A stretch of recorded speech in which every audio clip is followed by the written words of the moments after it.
कर्म करे किस्मत बने, जीवन का यह मर्म, प्राणी तेरे हाथ में, तेरा अपना कर्म, तेरा अपना।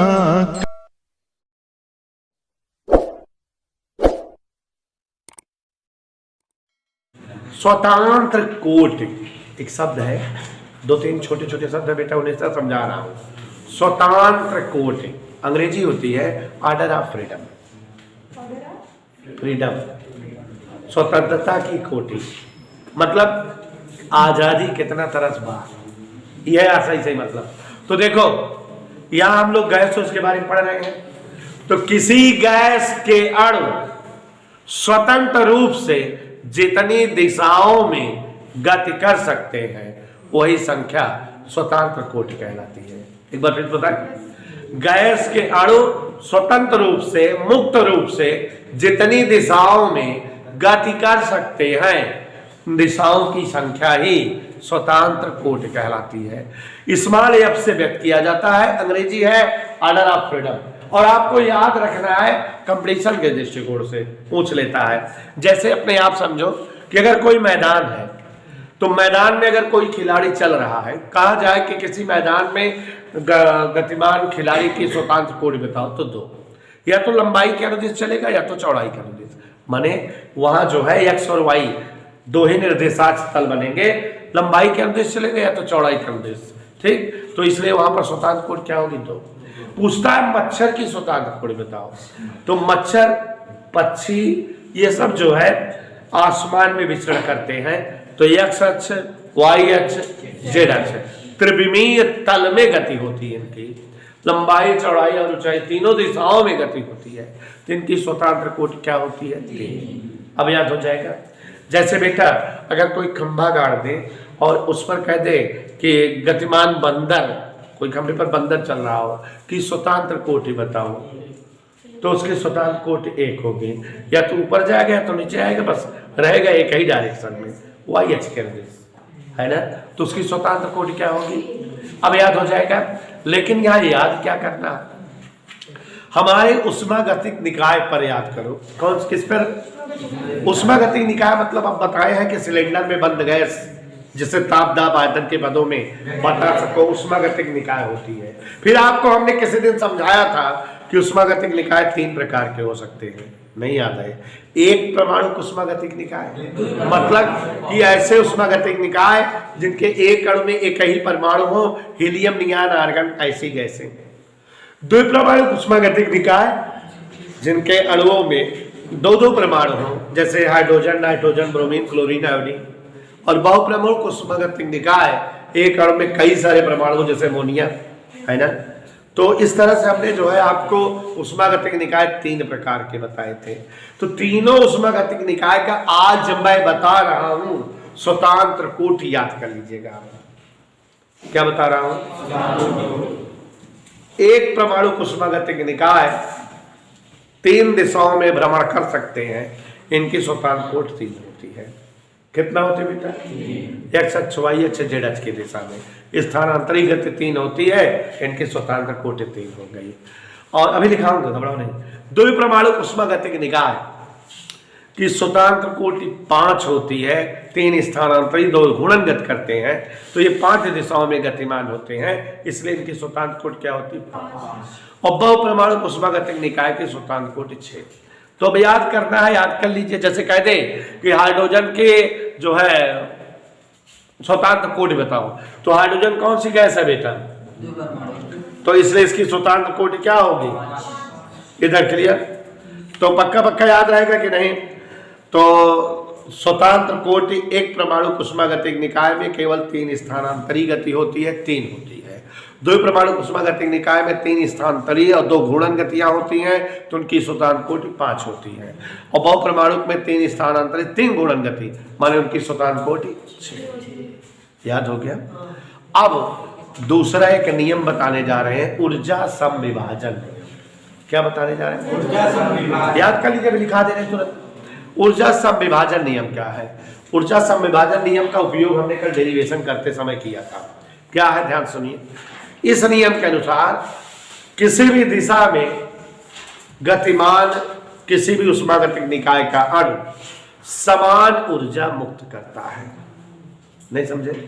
मतलब ये हुआ कि अगर गैस के अणु है, इधर जा रही, तो अगर इधर जाए बिना हमारे पास 4 जूल ऊर्जा चाहिए या 4 जूल ऊर्जा हम मुक्त करी थी, तो अगर हम इधर जा तब हम 4 जूल ऊर्जा मुक्त करें, और इधर जा तब हम 4 जूल ऊर्जा मुक्त करें। मतलब उष्मागतिक निकाय के अणु स्वतंत्र रूप से गति करने के दौरान समस्त दिशाओं में समान रूप से ऊर्जा मुक्त करते हैं, या इन्हें समान ऊर्जा की आवश्यकता होती है। अगर किसी उष्मागतिक निकाय की स्वतंत्र कोटि 3 है, इसका मतलब वो कितनी दिशाओं में गति करेगा? 3, और हर दिशा में क्या करेगा? बराबर ऊर्जा मुक्त करेगा, और इसका मान निकाला गया है हाफ kT। माने कोई भी उष्मागतिक निकाय गति के दौरान किसी भी दिशा में गति के दौरान समान ऊर्जा मुक्त करता है, और कितनी ऊर्जा मुक्त करता है बेटा? Half kT। जिससे पूछेगा वही बताएगा।